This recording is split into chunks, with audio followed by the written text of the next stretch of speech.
Hey everyone, Daniel here from Twin Bytes with another quick tutorial for you. This time I'm going to be showing you how to move your documents from your C drive to your D drive, or whatever drive letter it might be for your second drive.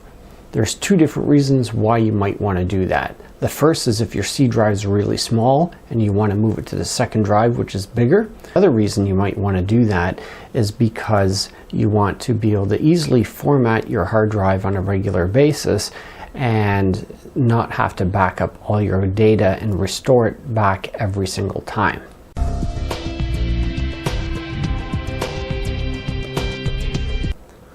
So let's jump on my screen and I'm going to show you how to do this. So what you want to do is move a bunch of folders, not just your documents, but there's your desktop in that. So we'll look at one from the top, see the desktop, because a lot of times people will store their things on their desktop.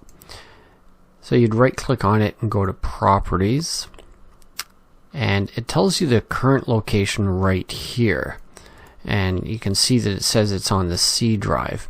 What we want to do is go to the Location tab, and you'll see the full path here as well, and then you can just change that C, delete it, and put in the D.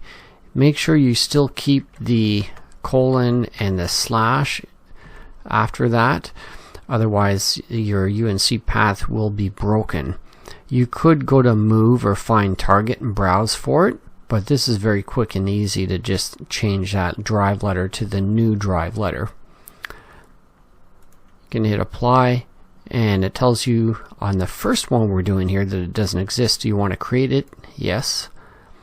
And then the next question here is to move all the content from the old location to the new location. And of course they do recommend doing that, so that way you'll still have access to all your files through that new link. So we'll say yes, and everything has been moved over. So we'll just hit OK. You could do it also from these icons on the right when you're in this PC view. You would just go into the Properties section, and here you can see that it's accepted the new location. Now if you have a lot of documents in there, it'll take a while to transfer everything over before it finishes. Mine is fairly empty on this machine, so it's done almost instantly. And you would do that for each folder as you go through them all.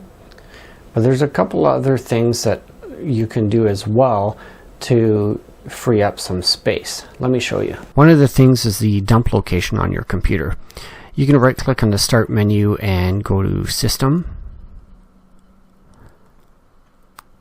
If we scroll down, there's Advanced System Settings.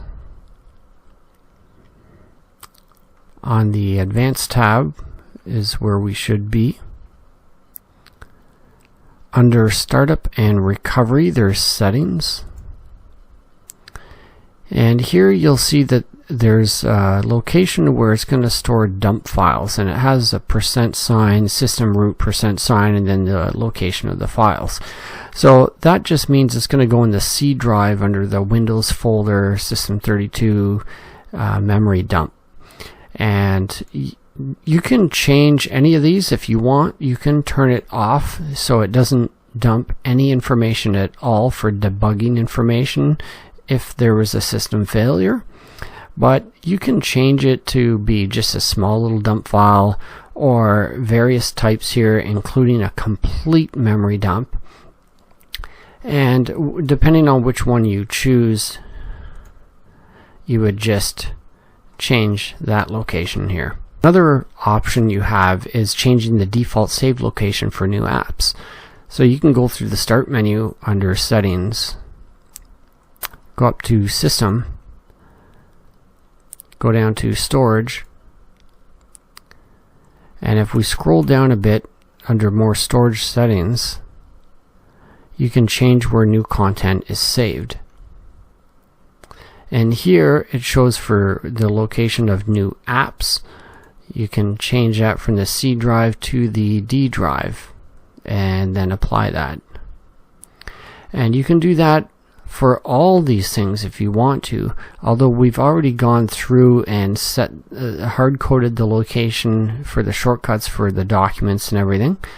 including the desktop, which is not an option on here. So we've handled a lot of that already, but you could just simply go through each one of these one by one, changing them all and applying the information. It's even got a location for your offline maps if you were to use that. There's also some programs that do not have settings that are controlled through Windows, and they're controlled within each individual program. So I'll show you one as an example here. So if you've got Google Drive, for example, you can right click on that, go into the settings icon and preferences. Here you'll see local cache files directory, and this is the location where it's going to be storing your files. By default, it's going to be the C drive.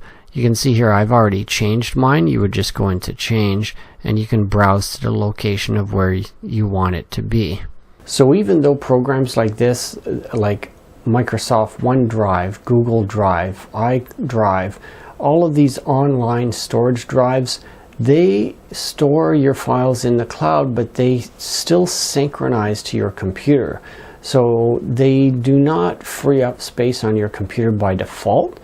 It's still going to have a local copy, which is what you're going to want because it makes it a whole lot easier to work with. There are options with some of the programs to turn off the local copy. So with these quick tips, you should be able to free up a fair amount of space on your C drive. I hope you found it helpful, and if you did, please do give it a thumbs up and consider subscribing and ring the bell to be notified every time we come out with a new video, especially when it's a live stream or our upcoming premieres. Thanks so much for watching, and we'll see you in the next one. Bye for now. So let's jump on my screen and I'm going to show you how to do this. Thanks so much for watching. Oh my God.